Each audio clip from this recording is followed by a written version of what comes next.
Let's get sweaty. Hey guys, welcome to a Shenmue Dojo video. Today's video, I want to talk about the Shenmue the animation and why I think it's basically quite a big missed opportunity for the Shenmue franchise. Now, I'm not going to go into the detail around why Season 2 was cancelled. That's been discussed, done, dusted, all the rest of it.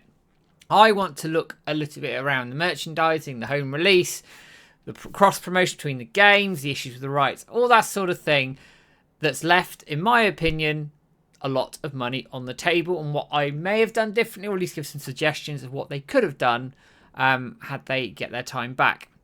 Now, I'm going to make something very, very clear from the offset that I actually felt that for 99% of it, Adult Swim did a fantastic job in marketing this thing. When you think back to the original reveal back in 2020, and then the New York Comic Con reveal where they showed the first sort of trailer with the prophecy over it. It was handled brilliantly, had all the weekly updates as well, sort of going into it, all the episodes, and they promoted it really, in my opinion, really, really well. So this isn't a dig at that at all. This is more of a dig, at the wider strategy around it, which I felt Adult Swim and the whole Shenmue the animation idea would have benefited massively from a better strategy around essentially making more money. So, first sort of port of call, merchandise. We all, as Shenmue fans, are crazy for merchandise. We buy it out. There's not much out there that doesn't sell out these days. So for me, it's a massive amount of money left on the table. Now, in Japan, you did get some. And this is where I find it potentially a little bit strange. In Japan, you got the Dragon and Phoenix mirror bags, which are quite cool. You got the anime soundtrack, which I think you can still pick up on some rare occasions, but that's pretty much disappeared, though it is on Spotify. You got the stamps and towel set as well, and you got the pin set and the postcards as part of the Dobuita promotion, which I think Ezra and Yu Suzuki did a walk around of some of that during the time of the anime airing. So there was promotion out in Japan, there was merchandise out in Japan, but diddly squat of that came over to the West. Now, I don't know why. I know Sega had the merchandising rights to it. Obviously, that was confirmed to me by Jason DeMarco a good couple of years ago. But I just don't understand why they didn't utilise Sega Shop here. Why could they not do some T-shirts, some figures or statues, make some mirrors in line with the Western release, market and monetize this thing? You know, Shenmue the animation everywhere. While the show was airing, people would buy the T-shirts, buy the merchandise, even if it was like small limited runs. You would make money on this. Now, I know some companies will go, well, it's such a small niche thing, blah blah blah. We're not going to bother with it. But surely you don't want to leave money on the table. That's my line on it. I'd have done T-shirts, I'd have done figures, I'd have done mirrors, I'd have done anything and everything that I could to get essentially much money out of the community as possible. We are a small community, of course, don't get me wrong. Shenmue is very much a niche in terms of gaming and certainly anime. But all the same, it's a niche that's willing to buy what is out there. So that's really, really weird. Now, I can hear you guys already going to me, what about the home release? Now, again, this might be tied up in rights. I don't know, so this is all an assumption. But the fact that there is no home release is absolutely bonkers. Like, as I say, it could be tied to rights, there could be issues around that, don't get me wrong.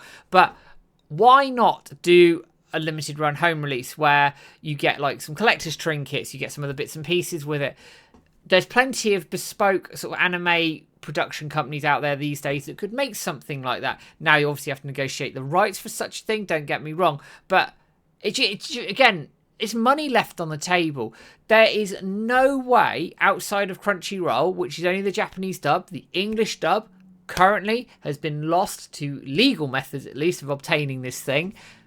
So from a preservation standpoint, a home release would make a lot of sense. From a monetary standpoint, it would make a lot of sense. I'm sure they'd sell, I'd be surprised they didn't sell 10,000 copies, for example.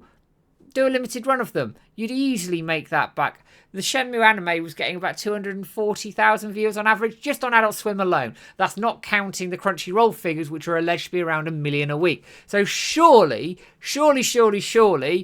there would be a market for a home release.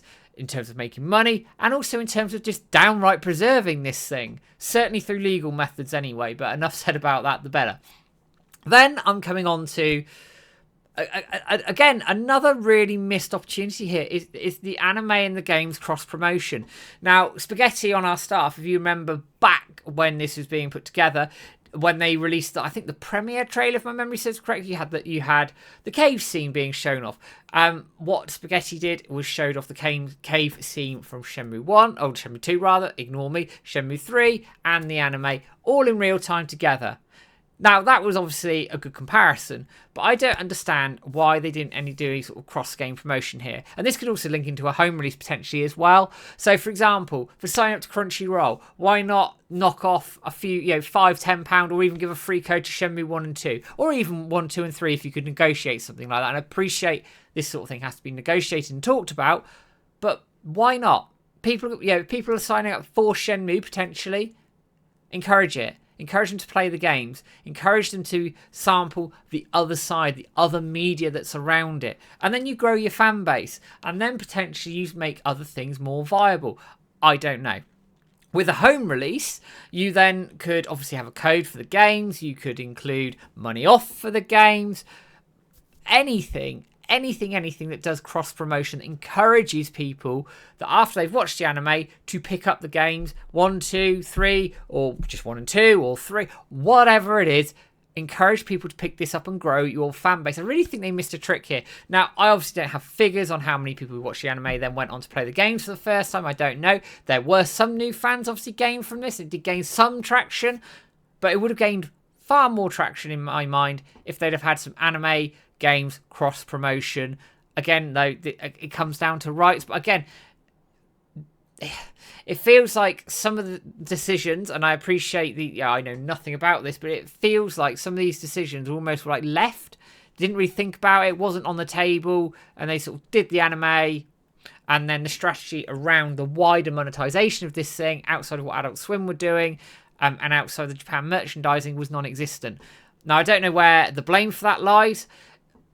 It could be anywhere, and I don't want to sit around casting blame at people because that's not fair. I don't know the ins and outs of this, but I'm just frustrated that there's so many missed opportunities here in terms of making money for the franchise, widening the fan base. It's just a massively missed opportunity.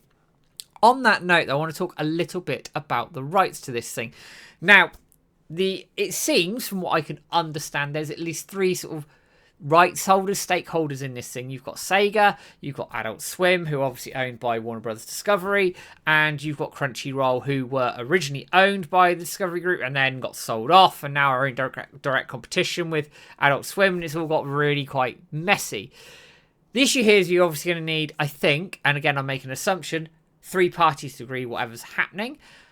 Jason DeMarco alluded to the fact that Crunchyroll could go it alone and Adult Swim would allow it. So the question I have here is, do they have the final say? Now, I'm going to pull up a tweet here just to sort of prove my point, if anything. So this was sent out on February the 1st, so fairly recent. I think it almost went under the radar a little bit. I can't remember if I did a video on this previously. It's here in black and white. 24 Nathan has asked, would Crunchyroll have to seek permissions or rights from Adult Swim before making Shenmue Anime Season 2?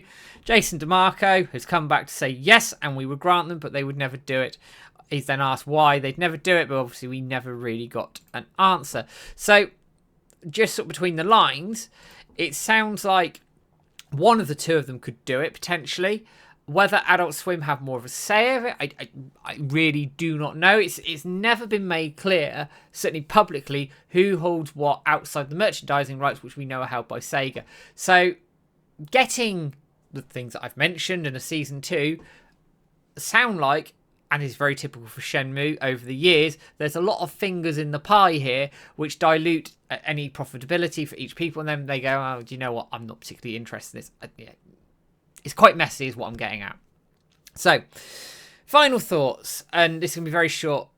Loved the anime. I know I'm talking about this, 2 years on now, but they clearly left a lot of money on the table here. Why?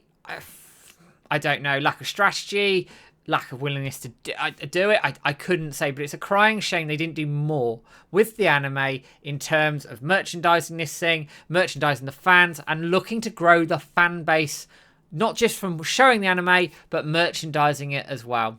It's a crying shame. Guys, what do you think about this?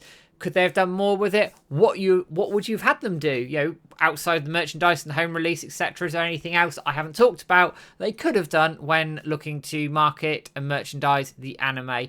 Drop us some comments, guys, and I'll pick up some of those and replies in the comments. Now, the last thing that I need to do, obviously I do this every video, guys, is to give out a shout out to our members. Now, for £2 a month, I say this every video, you can sign up and you get all the videos outside the podcast content ahead of time. Nothing is locked behind a paywall, so if you don't sign up, it doesn't matter. All the funds go to James and I for running the website. But there is, I think, 28 of you now, so thank you so much, everybody who signed up to this. So top to bottom, BCDC Dude, Sam, Dominic Johnson, Sam Say, Renners, Richard Cartledge, that's me, Carl, Terry, Stuart Peacock, Mark the Pulverizer, Little Crypty Monster, Titch, Richard King, Sean Potter, Guppy Coy, Bruce Wayne 937, Survival Spears, Peter Hoffland, Sean Don, Wandering Through Shenmue, Phantom Riverstone, Bruce Wayne 911, Mike Franz, Manny Figueroa, Master Mo, Nick Hughes, Sean Hastings, Clunky Mage, and William Lovering. Thank you for signing up to be members and helping James and I fund the website and competitions, etc. Everybody else, guys, thank you as always for dropping in on the dojo content. It is very, very much appreciated by all of you, and certainly by James and I. We love the fact you guys are enjoying the content we're putting out, and we continue to put out as much content as we can as we push towards Shenmue 4 and also Shenmue Anime Season 2. So the hashtags on the 4th of every month are hashtag Let's Get Shenmue 4 and hashtag Shenmue Anime 2. But for now, guys, that's all from me. Hope you enjoyed the video, and I'll be back with another one in the not too distant future. But for now, guys, take care and have a good one.